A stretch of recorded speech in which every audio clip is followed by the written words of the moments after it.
Tribunnews, mulai pekan depan, pemerintah Kota Ambon batasi kegiatan keagamaan dan tempat peribadatan.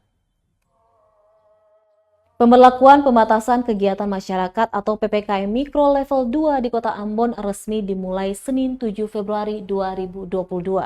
Aktivitas masyarakat kembali dibatasi pemerintah Kota Ambon. Mulai dari penutupan sekolah tatap muka, juga kegiatan peribadatan akan dibatasi. Wali Kota Ambon Richard Lohenapesi mengatakan kegiatan keagamaan seluruh kepercayaan akan dibatasi, menyusul lonjakan kasus COVID-19 di Kota Ambon yang tak sampai 2 pekan. Aturan itu juga telah tertuang dalam Instruksi Wali Kota Ambon nomor 2 tahun 2022 tentang penanggulangan COVID-19. Saat ini, kata Lohenapesi, pemerintah Kota Ambon akan berkoordinasi dengan seluruh pemuka agama. Ketua hari ini Immanuel, semua orang sudah sadar saya tidak kantor polisi, nggak perlu ada. Iya, tidak perlu saya hadir di sini.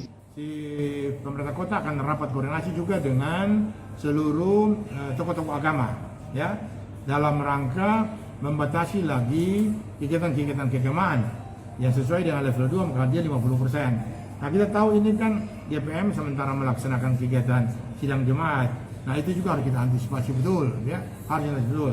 Jadi baik untuk kegiatan keagamaan di Kristen, di Islam, di Katolik, maupun juga untuk acara-acara hiburan, termasuk acara-acara kawinan, ya. Nah, itu kita akan sosialisasi dalam 3 hari ini. Ke depan lagi kita akan batasi betul untuk itu.